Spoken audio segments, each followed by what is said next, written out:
Telugu hero అయ్యుండి మలయాళ హీరోలతో సమానంగా అక్కడ మార్కెట్ క్రియేట్ చేసుకున్నాడు బన్నీ. ఇక్కడ యావరేజ్ ఫ్లాప్ అనిపించుకున్న సినిమాలు కూడా అక్కడ కలెక్షన్స్ కుమ్మేస్తాయి. అక్కడ వాళ్లకు అంతలా కనెక్ట్ అయ్యాడు స్టైలిష్ స్టార్. అయితే ప్రస్తుతం సౌత్లో బిగ్గెస్ట్ మార్కెట్ అయిన కోలీవుడ్ పై కన్నేశాడు ఈ మెగా హీరో. ఎప్పటి నుండో చర్చల్లో ఉన్న లింగుస్వామి ప్రాజెక్టుని పట్టాలెక్కిస్తున్నాడు. ఈ సినిమాని ఎన్నో ప్రతిష్టాత్మక సినిమాలు నిర్మించిన స్టూడియో గ్రీన్ నిర్మించనుంది. ఆల్రెడీ స్టూడియో గ్రీన్తో కలిసి ఆవారా అంటూ హిట్ కొట్టిన లింగుస్వామి బన్నీ కోసం సైన్స్ ఫిక్షన్ స్టోరీని రెడీ చేశాడట.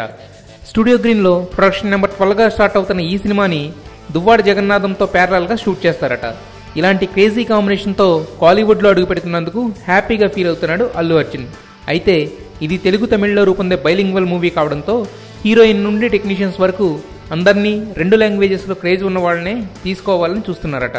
మొత్తానికి తన తమిళ ఎంట్రీని కూడా గ్రాండ్గా ప్లాన్ చేసుకున్నాడు స్టైలిష్ స్టార్. ఏ మాయ చేసావోతో ఏ మాయ చేసిందో ఆ హీరోయిన్.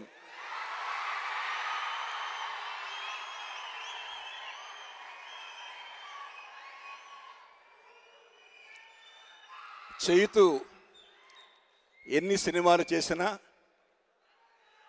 ఏ మాయ చేసావో 100% లవ్తో మళ్ళీ అక్కినేని వారసుడు అనిపించాడు.